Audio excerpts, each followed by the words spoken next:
Well, hello, Radiant Church. It is May 23rd, Saturday, May 23rd. Pastor 2020. Jeremy here. Pastor Jeremy here with Pastor Ryan. We want to take a couple moments to talk to you about our thoughts and where we're at as a church, and just in response to what the news of the day is. I'm sure you saw yesterday President Trump's comments about deeming churches as essential and encouraging state governments to allow churches to reopen. So many of you are probably curious, what does that mean for Radiant? Where are we at with all that? Well, we want to be able to share our thoughts with that. First, I want you to know how excited we are about the idea of having some forward momentum in getting together. No one wants to meet together more than we do. We miss you. Actually, just recently when we recorded one of our services, Rhonda put up pictures of y'all on the pews, and it was warmed my heart, but it wasn't the same as actually being with you. And so we very much look forward to that happening, and I'm so excited that now is more, again, forward momentum in that direction. And so where are we at with that? Our goal is to open and have our first in-person service on June 7th. Now, the last time we met in person was March 15th, so it's been a while, but June 7th is our goal. Now, many other churches are going to be in the community are opening on that day, so I'm excited about opening up with many as the Church of Camas and Washougal. Some might be doing it sooner or later, but our goal is June 7th. Now, that might change depending on what happens. As you know, in this environment, everything's changing every day. So our goal is June 7th, but if that adjusts for any reason, we'll let you know quickly. Good. So what I wanted to talk about is a couple things just in regard to safety, a couple things in regard to logistics. And when we do reopen, we want you to know that if for any reason you do not feel safe showing up in person, you feel like you need to stay home a couple more weeks, we encourage you to do that. And so if you are in an at-risk population, especially if you are sick, we want you to feel safe, whether you show up or whether you are at home.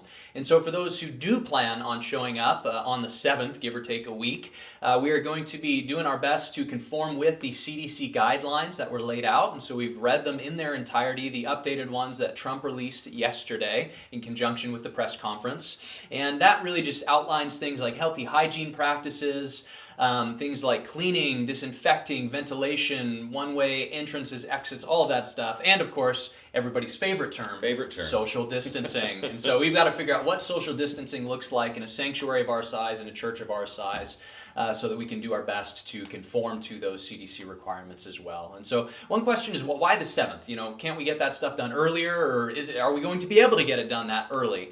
There's a couple logistical reasons why we chose the 7th, and one of them is compliance with those CDC guidelines. Another big one is our internet. For the past over a month, we've been struggling with internet outages and internet issues. Yeah. Some of you experienced that as early as Palm Sunday, where we lost one of our services because of internet issues.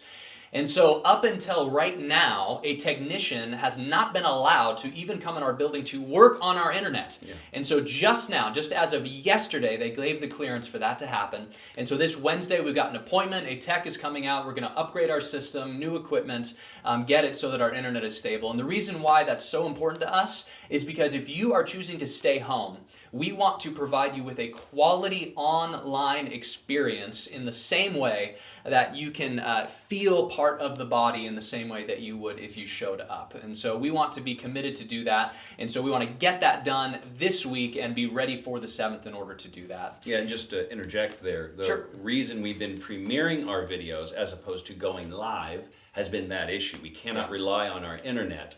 And so when we go in person, we will also be going live for the folks at home, and we want to make sure, again, that is solid so that everyone gets the same experience that we can. That's right, yeah, and we've been grappling with all sorts of issues. When we recorded this week, we lost a sermon. Jeremy had to redo it, and so we want to make sure that all that stuff is just taken care of so that we don't have those kind of issues.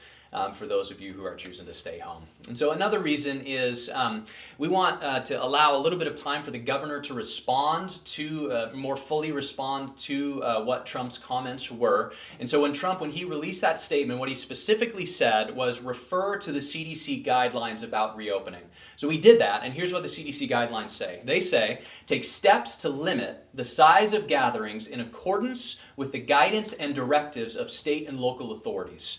And so the guidelines on how we stay safe and hygienic and all that is very clear, but the question that hasn't yet been answered is, how do you determine capacity? Trump didn't say anything about 100% capacity, 25%, 50%. And so we just want time for some clarity to come across from local authorities in Clark County who can apply for phase 2. We want some time to get some clarity on that so we can determine what that looks like in terms of RSVPs, in terms of 2 services, all of that stuff. And so we want some time to get some clarity on that so that we can move forward united and get ready to get together on the 7th.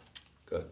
And one closing thing I want to say as we approach the idea of reopening as a church is to be very cautious not to allow this to be something that divides us.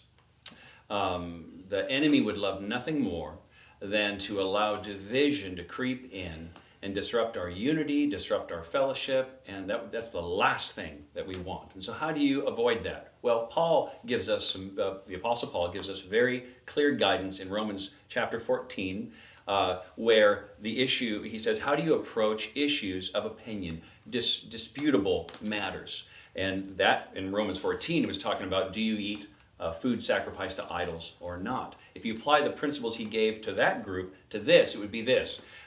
Those who feel liberty to reopen the church, do not despise those who don't have that liberty. So if you feel, no, we should open up right now, don't despise those who are more cautious in their approach. On the other side, those who do not feel liberty to open, Romans 14:3 says, don't pass judgment on those who do have that liberty. The reality is all of us have a line somewhere about what we feel comfortable with in responding to this complex issue. Don't let it divide us.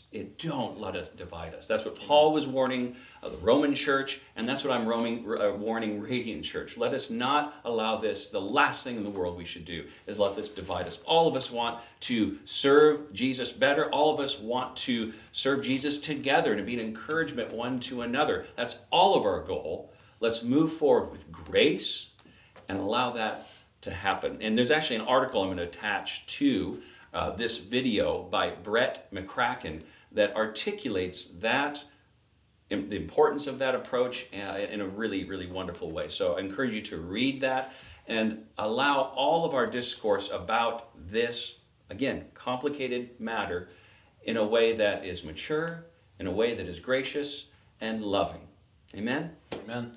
Well, again, our goal is June 7th. If there's any adjustments to that, we'll let you know. I guarantee we will have more information between now and then about any adjustments to that or more details about what that can look like. So until then, blessings upon you. Join us tomorrow at 10 o'clock for our next service. We're going to be talking about wisdom. Specifically, we're going to be talking about the fool. The title of the message is, I Pity the Fool.